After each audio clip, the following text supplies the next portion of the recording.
आखिर क्यों मरियम ने अवैस को मारा थप्पड़। तो नाज़रीन, welcome back to my YouTube channel and another video. अगर आप मेरे चैनल पर नए हैं तो मेरे चैनल को लाइक करें, सब्सक्राइब करें और शेयर करें और बेल आइकन को लाजमी क्लिक करें ताकि मेरी न्यू आने वाली अपडेट आप तक पहुंच सके।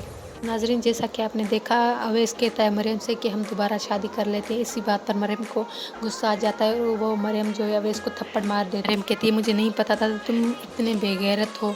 अवैस कहता है क्यों? मरियम कहती है मेरा निकाह हो चुका है। तो इसी बात पर अवैस के होश उड़ जाते हैं और अवैस सोचने पर मजबूर हो जाता है कि मरियम का निकाह आखिर किससे हुआ है। तो वहीं पर अना भी आ जाती है और अवैस से कहती है मैंने तुमसे कहा था ना कि मरियम तुमसे बेवफाई कर रही है, देखा तुमने, मरियम जो है वो शावेज से निकाह कर लिया है।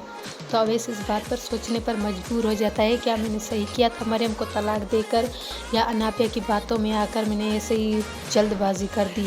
तो दूसरी तरफ अनाबिया सोचती है कि मैं शावेज के घर में कैसे दाखिल हूँ, क्योंकि शावेज की माँ ने अनाबिया को सख्ती से मना किया था कि तुम इस घर में नहीं आओगी।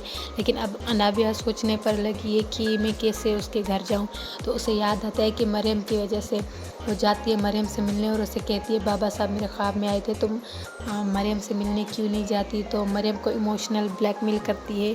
इसी पर वो शावेज की माँ जो उसको शक हो जाता है कि अनाबिया एकदम ड्रामे कर रही है, उसको ख्वाब में कोई बाबा साहब नहीं आए थे। वो मरियम को बताती है तुम अपने शोहर को अनाबिया से बचाओ। अब मरियम क्या करती है, वो तैयार होकर आती है शावेज के सामने। शावेज के होश ही उड़ जाते हैं। शावेज कहता है तुम घर में क्यों तैयार हुई हो। तो मरियम कहती है मैं अपने शोहर के लिए तैयार हुई हूँ। तो शावेज जो है मरियम को देखता ही रह जाता है और ये बात अनाबिया को बिल्कुल भी हज़म नहीं होती। अब मुझे तो यही लगता है कि शावेज जो है अब अनाबिया से शादी ही नहीं करेगा, उसकी दिलचस्पी मरियम में आ गई है। अब दूसरी तरफ बात करें हम अनाबिया की, तो अनाबिया जो है वो बाबा साहब की मौत के बाद अपनी माँ पर बहुत ही जुल्म कर रही है। वो अपनी माँ को इतना तंग करती है, माँ को परेशान करती है, कहती है कि आप भी मर जाओ। उसकी माँ बेचारी रोती है, कहती है कि मैंने औलाद को जन्म नहीं दिया, मैंने शैतान को जन्म दिया है। तो इसी बात पर अनाबिया कहती है आप मुझे लगाम नहीं दे सकती। तो वो शावेज को जो बुला लेती है घर पे और अनाबिया की माँ जो है वो उसकी फुफ्फो को बुला लेती है घर। तो उसकी फुफ्फो जो है वो सख्ती करती है। तो अनाबिया कहती है मम्मा ने फुफ्फो को बुलाकर बिल्कुल भी अच्छा नहीं किया, क्योंकि मैं शावेज से मोहब्बत करती हूँ और उससे शादी करने वाली हूँ। तो दूसरी तरफ अनाबिया शावेज से कहती है तुम अपने घर वालों को छोड़ दो, हमसे हमारे घर में रहो और मुझसे निकाह करके तुम हमारे घर में रहोगे। दूसरी तरफ शावेज कहता है नहीं, मैं अपने माँ बाप को नहीं छोड़ सकता, मैं अपने माँ बाप की इकलौती औलाद हूँ।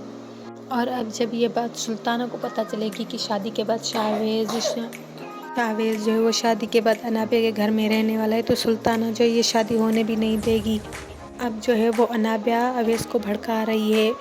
वो चाहती है कि मरियम कैसे भी करके शावेज की ज़िंदगी से चली जाए।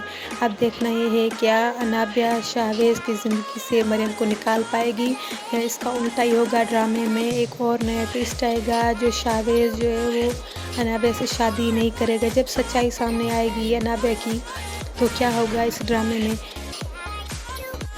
तो आगे देखते हैं इस ड्रामे में क्या मरियम जो है वो अवैस के पास लौट जाएगी, शावेज की ज़िंदगी में अनाबिया आ जाएगी, या शावेज जो है वो मरियम को तलाक ही नहीं देगा, अनाबिया से शादी ही नहीं करेगा। जब सच्चाई सामने आएगी तब पता चलेगा। अब हम सबको लास्ट एपिसोड का इंतज़ार है। तो पाकिस्तानी ड्रामास की रिव्यूज़ के लिए एंड तक बने रहिए। और आप किसकी साइड हो, अनाबिया की साइड या मरियम की साइड, कमेंट में लाजमी बताइएगा। तो guys, like, share and subscribe. Thanks for watching my video.